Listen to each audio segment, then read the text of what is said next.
Assalamualaikum warahmatullahi wabarakatuh. Bismillah, alhamdulillah, wassalatu wassalamu ala rasulillah wa ala alihi wa sahbihi wa mawala amma ba'd. Allahumma inna ala dzikrika wa syukrika wa husni ibadatik. Allahumma rizukna fahman nabiyyin wa hifzal mursalin wa surata ilhamin malaikatil muqarrabin birahmatika ya arhamar rahimin. Perkenalkan, saya Isnandro Jibillah, STHI MAG, nomor induk dosen nasional 0027098905. Saya merupakan dosen program studi angklung dan musik bambu, Fakultas Seni Pertunjukan, Institut Seni Budaya Indonesia, Bandung. Pada kesempatan ini saya akan memaparkan dokumen pernyataan diri dosen untuk kerja tridharma perguruan tinggi dalam mata kuliah agama dengan kode mata kuliah SAB 1101 dengan bobot 2 SKS. Mata kuliah ini ditempatkan di semester 1 dan merupakan mata kuliah wajib. Mata kuliah agama merupakan mata kuliah wajib kurikulum yang harus ditempuh oleh semua mahasiswa di seluruh jurusan yang ada di kampus Institut Seni Budaya Indonesia Bandung. Mata kuliah agama memiliki sifat yang wajib, normatif, edukatif, humanis, dan aplikatif. Mata kuliah ini tidak hanya berorientasi pada penguasaan pengetahuan keagamaan, tetapi juga pada pembentukan karakter, moral, dan etika mahasiswa dalam kehidupan pribadi, bermasyarakat, berbangsa, dan bernegara. Setelah menempuh proses pembelajaran di mata kuliah ini, diharapkan mahasiswa menjadi lulusan yang tidak hanya memiliki kompetensi akademik, tetapi juga memiliki integritas, spiritualitas, moral, dan tanggung jawab sosial sehingga mampu mengamalkan nilai-nilai agama dalam kehidupan pribadi, profesional, dan bermasyarakat. Capaian pembelajaran lulusan atau CPL yang dibebankan kepada mata kuliah agama terdiri dari 4 CPL yang selanjutnya disebut dengan capaian pembelajaran mata kuliah atau CPMK. Adapun CPMK tersebut adalah yang pertama, mengerti dan memahami pengetahuan dasar mengenai pengertian Islam secara menyeluruh. Yang kedua, mampu mengaplikasikan seperangkat tingkatan cerdas, penuh tanggung jawab, seseorang warga negara dalam memecahkan berbagai masalah hidup bermasyarakat, berbangsa, dan bernegara dengan menerapkan pemikiran berlandaskan dan berpedoman pada ajaran agama. Yang ketiga, memiliki pengertian yang integral tentang Islam dengan perangkat ajarannya yang bersifat esensial, prinsipil, usul, atau ideologis bagi para mahasiswa untuk dipahami, diyakini, diamalkan dalam kehidupan pribadi, keluarga, dan masyarakat luas sebagai satu kebulatan prinsip dibarengi dengan sifat toleransi dalam kehidupan bermasyarakat. Yang keempat, mampu mempertahankan hasil kerja kelompok dan mampu mengelolanya dalam pembelajaran mandiri. CPMK tersebut selanjutnya dikembangkan atau dibagi ke dalam 10 sub CPMK yang disampaikan dalam 16 kali pertemuan. Adapun sub CPMK tersebut adalah 1. Mampu memahami hakikat manusia sebagai makhluk pencari kebenaran. Lalu yang kedua, mampu memahami agama dan permasalahannya. Dan yang ketiga, memahami argumentasi yang melatar belakangi mengapa manusia membutuhkan agama.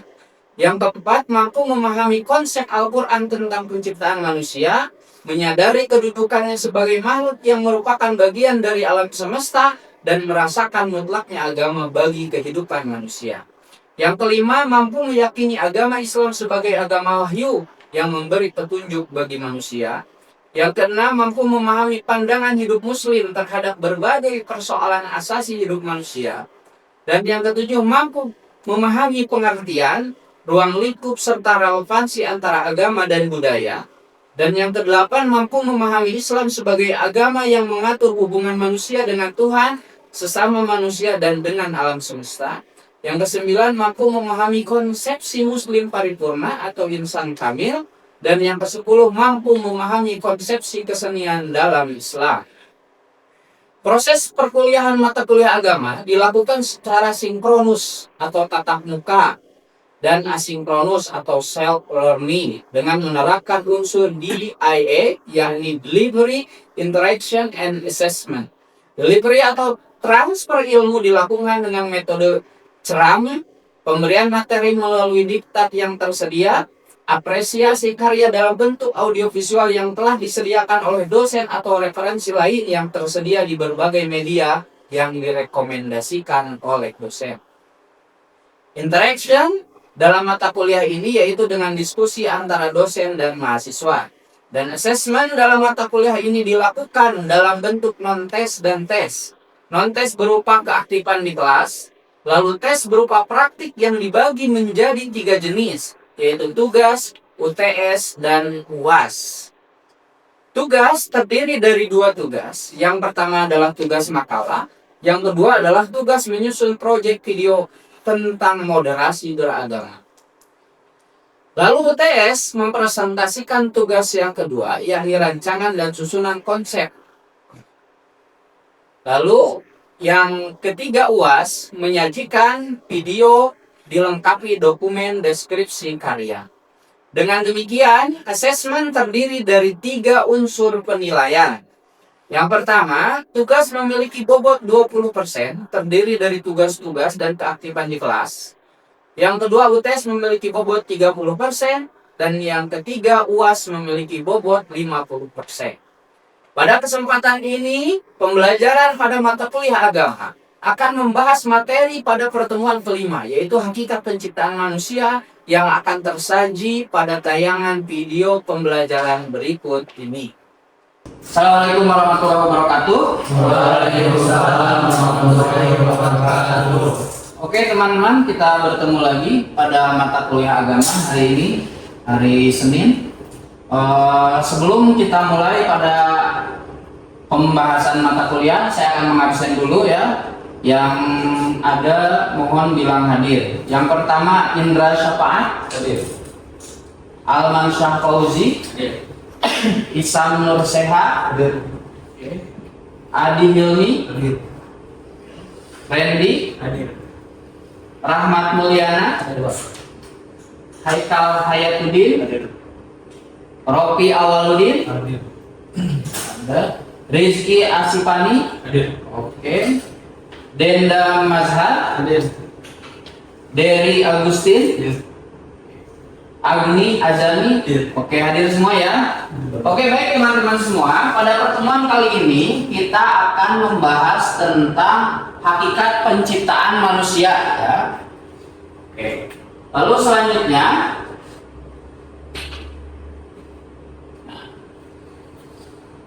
penggunaan istilah dalam Al-Quran, jika kita perhatikan, kata yang merujuk pada makna manusia dalam Al-Quran itu ada 3. Yang pertama ada bashar, yang kedua ada insan, dan yang ketiga adalah nas. Masing-masing istilah tersebut memiliki maksud dan perbedaan tersendiri.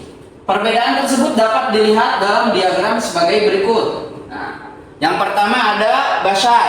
Istilah bashar dalam Al-Quran diketemukan sebanyak 37 kali. Maknanya merujuk pada sifat biologis manusia seperti berasal dari tanah, makan, dan minum. Ya. Contohnya ada dalam surat Al-Kahfi ayat 110. Silakan, ada yang mau baca Al-Kahfi 110? Oke, silakan. A'udzu billahi minasy syaithanir rajim. Bismillahirrahmanirrahim. Qul innama ana basyarum mithlukum yuha ilayya annama ilahukum ilahu wahid. Faman kana yarju liqa'a rabbih falyamal amalan shalihan wa la yusyrik bi ibadati rabbih ahada. Oke, terima kasih. Kata Allah dalam Al-Quran, Qul innama ana basyarum mithlukum yuha ilayya annama ilahukum ilahu wahid. Faman kana yarju liqa'a rabbih falyamal amalan shalihan wa la yusyrik bi ibadati rabbih ahada. Di situ dituliskan atau disebut kata basyar. Qul, katakan olehmu Muhammad, kata Allah, innama ana basyarum, sesungguhnya Nabi Muhammad itu adalah basyar. Dalam artian secara biologis, Nabi itu makan dan minum. Nabi itu makan dan minum. Hanya saja, Nabi itu makan setelah benar-benar merasa lapar, ya. dan berhenti sebelum kenyang. Kalau kita sudah kenyang aja, betul tidak? Masih kenyang, ada makanan, hajar lagi. Sedangkan Nabi baru benar-benar makan itu tatkala benar-benar merasa lapar. Hanya saja yang membedakan Nabi dengan kita, yuha ilayya annama ilahukum ilahu wahid. Nabi itu diberi wahyu, sedangkan kita tidak. Makanya kalau nanti ada orang yang mengaku-ngaku diberi wahyu, itu sudah pasti Nabi palsu. Nabi palsu. Karena wahyu itu hanya diberikan kepada Nabi. Nah, kalau kepada orang soleh setelah Nabi itu disebutnya adalah ma'unah atau karomah, ilham, ya ilham. Jadi tidak mungkin sekarang ada lagi wahyu. Kalau nanti ada yang mengaku-ngaku Nabi, itu sudah dipastikan adalah Nabi palsu. Dulu ada orang yang mengaku Nabi beberapa. Bahkan tatkala Nabi meninggal, khalifah yang pertama siapa pengganti Nabi? Abu Bakar. Pada masa Abu Bakar ada orang yang mengaku Nabi, namanya Musailamah Al-Kadzdzab. Dia mengaku mendapatkan wahyu dan diganti surat Al-Fil versi dia. Versi yang sebenarnya adalah alam tara kaifa fa'ala rabbuka bi ashabil fil, alam yaj'al kaidahum fil. Sedangkan versi Musailamah al-fil jismuhu kabir anfuhu tawil, dia menjelaskan berupa gajah. Sedangkan seharusnya al-fil yang ada atau yang kita baca hari ini adalah menjelaskan tentang peristiwa pasukan gajah, bukan tentang gajah. Itu bedanya, ya. Nah, lalu yang selanjutnya ada surat Al-Hijr ayat 33. Ada yang mau baca lagi? Oke, silakan. Bismillahirrahmanirrahim. Qala lam aqul tasjudu lillahi faqultahu min salasalin amalin masnun. Nah, itu juga sama, ada kata-kata basar, libasarin holak tahu min solsoli min hamai masnun. Jadi menunjukkan tentang manusia yang terbuat dari sol-sol, tanah. Kita ini terbuat dari tanah. Ya. Jadi meskipun pada hakikatnya kita terbuat dari air mani, ya sumbernya, tapi air mani itu dihasilkan dari makanan yang bersumber dari tanah. Ya. Lalu yang selanjutnya ada Ar-Rum ayat 20. Ada lagi siapa? Kalau saya tunjuk, oke, silakan. Bismillahirrahmanirrahim. Min ayatihi an khalaqakum min turabin tsumma idza antum tanshurun. Nah, sama. Ar-Rum juga menjelaskan bahwa manusia dibuat dari turab, ya, tanah. Oke. Yang selanjutnya ada kata insan. Insan ini dalam Al-Quran disebutkan sebanyak 65 kali. Ya, maknanya merujuk pada sifat psikologis atau spiritual manusia. Sebagai makhluk yang berpikir, diberi ilmu dan mengemban amanah. Contohnya adalah surat Al-Alaq. Ada yang tahu surat Al-Alaq itu yang gimana? Iqra. Dan coba bareng-bareng. Ayat kelima dari Al-Alaq apa? Alamal insana ma lam ya'lam. Alamal insana ma lam ya'lam. Itu ada kata-kata insan. Jadi Allah itu yang mengajarkan manusia alamal insan ma lam ya'lam, sesuatu yang tidak diketahui sebelumnya. Sebagai contoh, karena itu adalah ayat yang pertama diturunkan kepada Nabi sewaktu di Gua Hiro. Ya, Nabi itu kan tidak punya pengetahuan sama sekali sebelumnya tentang Islam, tapi oleh Allah diajarkan sedikit-sedikit pengetahuan tentang agama, tentang Tuhan. Makanya kita pun banyak hal yang kita ketahui bukan berasal dari hulu, tapi itu intuitif dari Allah. Seperti contoh, bayi yang baru lahir itu, apakah dia diberitahu oleh ibunya kalau nangis harus mengeluarkan air dari mata? Tidak kan? Tapi tanpa diberitahu dia bisa mengeluarkan air mata dari matanya, bukan dari sini. Ada bayi yang nangis keluar ngeces gitu. Ada kan? Itu intuitif. Nah kalau dia sakit, dia menangis. Dia lapar, dia menangis. Dia ngantuk, dia nangis. Itu intuitif. Sesuatu yang alamal insana malamnya alam yang Allah kasih tahu kepada manusia tanpa manusia diajarin oleh manusia lainnya. Lalu yang selanjutnya ada Quran surat Al-Ahzab ayat 72. Ada yang mau baca? Oke, silakan. أعوذ بالله من الشيطان الرجيم بسم الله الرحمن الرحيم إنا عرضنا الأمانة على السماوات والأرض والجبال فلا بين أن يحملنها وأشفقن منها وحملها الإنسان إنه كان ظلوما جهولا. Kata Allah, inna aradna al-amanata 'ala samawati wal ardi wal jibal fa abaina ay yahmilnaha wa ashfaqna minha fa hamalahal insan innahu kana zaluman jahula. Sesungguhnya kata Allah, kami pernah menawarkan amanat 'ala samawat, langit, wal ard, bumi, wal jibal, gunung, fa abaina ay yahmilnaha wa ashfaqna minha. Gak ada yang sanggup. Dari semua itu gak ada yang sanggup. Kurang luas apa langit? Kurang besar apa bumi? Kurang tinggi apa gunung? Tapi mereka diberi amanat, gak ada yang sanggup. Fahamal hal insan. Tapi yang sanggup justru siapa? Manusia. Makanya kata mereka manusia itu innahu kana zaluman jahula. Zolim, bodoh, bego. Karena berani mengambil amanat. Amanat itu berat. Dan satu-satunya yang bisa memikul amanat itu hanya manusia. Secara psikologis hanya manusia yang sanggup. Bahkan seluas langit itu nggak sanggup mengemban amanat. Oke, selanjutnya ada kata anas. Ya. Dalam Al-Quran diketemukan sebanyak 240 kali. Maknanya merujuk pada sifat manusia sebagai makhluk sosial atau kolektif. Contohnya dalam Quran surat Az-Zumar ayat 27. Ada lagi yang mau baca? Oke, silakan. Bismillahirrahmanirrahim. Walaqad darabna lin-nasi fi hadzal Qur'ani min kulli masalin la'allahum yatadhakkarun. Oke, terima kasih. Walaqad darabna fi hadzal Qur'ani min kulli masal la'allahum yatadhakkarun. Dalam Al-Qur'an itu ada seluruh contoh kehidupan yang bisa dipakai untuk pedoman hidup manusia. Salah satunya adalah manusia itu adalah makhluk sosial. Dia tidak bisa hidup sendiri.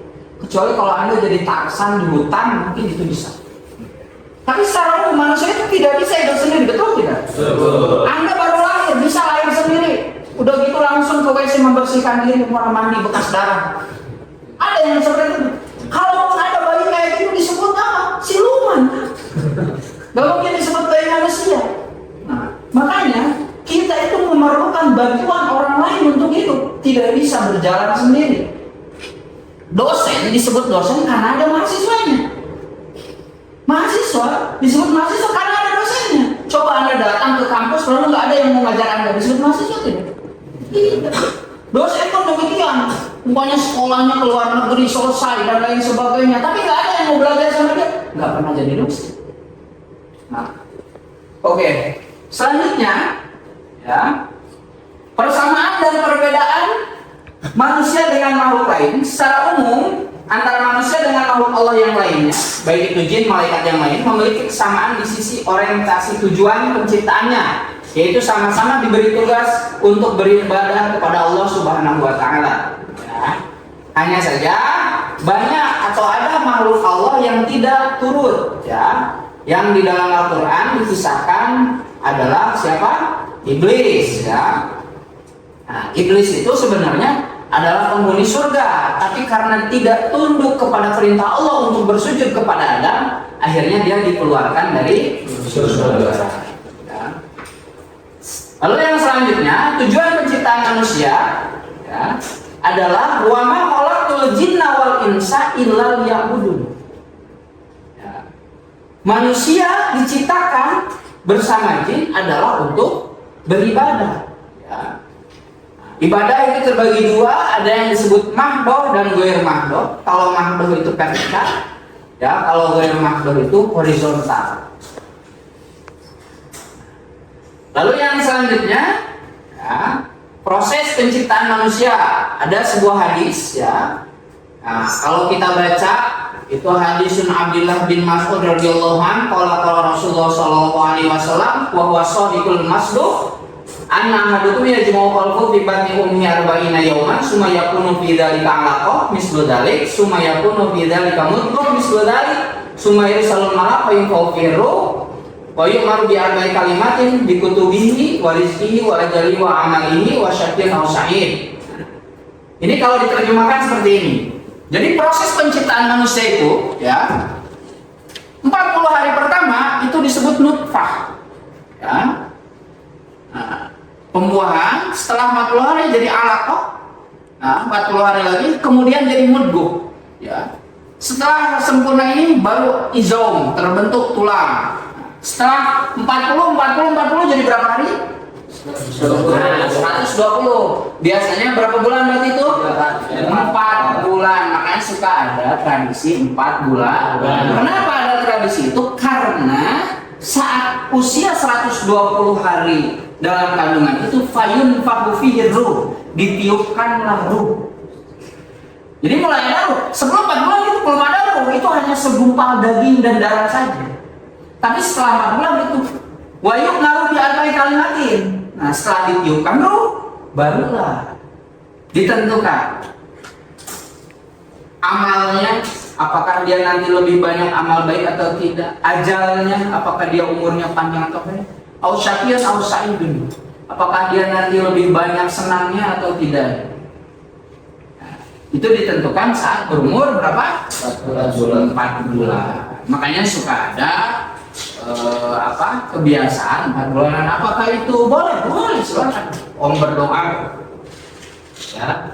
Jadi kita berdoa. Nah, cuman yang lebih bagus adalah berdoa selama kehamilan, terutama ibunya. Jadi jangan hanya pas 4 bulan saja, kemudian 7 bulan, ya. Dari awal kehamilan itu harus berdoa, ya. Diutamakan orang tuanya atau ibunya membaca Al-Quran setiap hari, ya. Nah, sekarang yang selanjutnya adalah fungsi dan peran manusia, ya. Tadi sudah disebutkan, ya. Nah, yang pertama adalah untuk belajar, ya. Lalu yang kedua mengajarkan ilmu. Manusia setelah belajar harus mengajarkan ilmu. Karena khairun nas anfa'uhum linnas.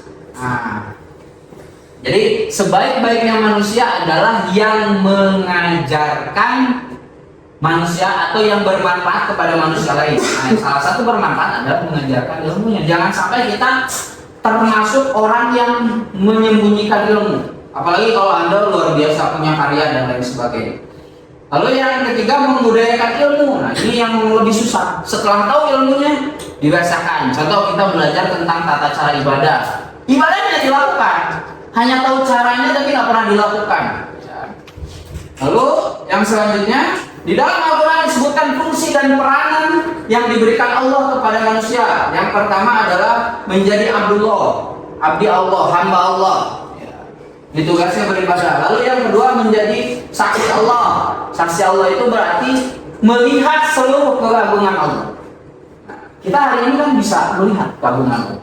Bagaimana siang dan malam berganti tanpa bertabrakan. Lalu bagaimana manusia bisa hidup bahkan tanpa bantuan manusia lain di awalnya, gitu kan, dan hal lain. Lalu yang ketiga menjadi khalifah Allah. Nah, khalifah Allah ini adalah perwakilan Allah untuk apa? Untuk li'la'i kalimatillah, ya. Menyebarkan kalimat-kalimat. Oke, sampai situ ada yang ditanyakan, silakan. Ditanya Pak. Oke, silakan. Apakah namanya siapa? Benda. Oke, silakan. Apakah banyak manusia yang hidup tidak sesuai hakikatnya? Oke, kita sudah menjelaskan tadi tentang hakikat penciptaan manusia itu adalah untuk beribadah. Apakah hari ini banyak manusia yang tidak beribadah? Banyak. Ya. Jadi banyak manusia yang melupakan ibadah. Coba kita lihat di masjid-masjid, ya, di tempat-tempat pengajian lebih banyak masjid yang terisi penuh atau kosong? Terutama kalau di subuh hari, lihat subuh. Jadi kalau kita mau lihat suatu tempat, suatu daerah, itu orang-orangnya rajin ibadah atau tidak, lihat itu pas waktu subuh. Apakah masjidnya penuh atau tidak? Ya. Makanya banyak orang-orang sekarang yang hidupnya tidak sesuai dengan hakikat. Ya. Lalu yang selanjutnya ada pertanyaan lagi, silakan. Pak, saya mau bertanya. Oke. Bagaimana? Nama siapa? Nama saya Muhammad Samulus. Oke. Bagaimana cara beribadah makhluk selain manusia? Oke. Cara beribadah makhluk selain manusia itu ada versinya masing-masing. Kalau malaikat, mereka terus bertasbih. Malaikat tidak seperti kita, dia tidak diberi nafsu, dia hanya diberi akal. Jadi dia terus bertasbih. Kalau jin itu sama seperti manusia, ada yang baik, ada yang tidak. Ya. Kalau hewan itu dengan cara sendiri. Seperti kalau ayam itu berkokok, itu tasbih mereka, beribadah mereka. Ya. Atau umpamanya kalau singa apa? Mengaum, umpamanya. Kalau apa lagi? Kodok? Belum mirip ya. Nah itu hewan punya tasbihnya sendiri. Lalu yang selanjutnya tumbuhan juga punya cara bertasbih mereka, yaitu dengan melakukan proses kehidupan yang sewajarnya, seperti berfotosintesis. Itu cara beribadah mereka. Atau mereka tumbuh dan setiap tumbuhnya itu bertasbih dan sebagainya. Itu cara beribadah selain manusia. Oke. Lalu yang terakhir ada lagi yang bertanya? Ya, Pak. Oke, silakan. Namanya? Nama saya Rahmat. Oke, gimana? Yang bertanya, Pak, apakah khalifah yang dimaksud sama dengan khilafah yang digabungkan oleh HTI, Pak? Oke. Nah, apakah khalifah yang dimaksud dalam hakikat penciptaan ini sama dengan khilafah yang digaungkan oleh HTI? Nah, ini jelas berbeda. Karena HTI itu menawarkan konsep khilafah versi dia. Nah, untuk sebuah negara yang dari awalnya sudah sistem khilafah itu mungkin masuk, ya. Atau ada negara-negara dengan sistem monarki itu bisa masuk. Tapi untuk negara-negara yang mengambil jalan konstitusinya adalah sosialis atau mungkin seperti kita Pancasilais, itu nggak masuk. Ya. Nah, lalu apakah orang-orang yang tidak memakai khilafah HTI disebut atau tidak? Ya. Jadi konsep itu bisa diperdebatkan secara pemikiran, ya. Tapi itu belum tentu cocok untuk seluruh negara. Ya. Karena memang keadaan setiap negara itu berbeda-beda keadaan manusianya. Untuk sebuah negara mungkin cocok, tapi untuk Indonesia sendiri itu tidak cocok. Begitu ya. Oke, terima kasih teman-teman untuk pertemuan kali ini. Kita bertemu lagi di lain kesempatan, ya. Sampai jumpa, sehat-sehat semua. Assalamualaikum warahmatullahi wabarakatuh. Waalaikumsalam warahmatullahi wabarakatuh.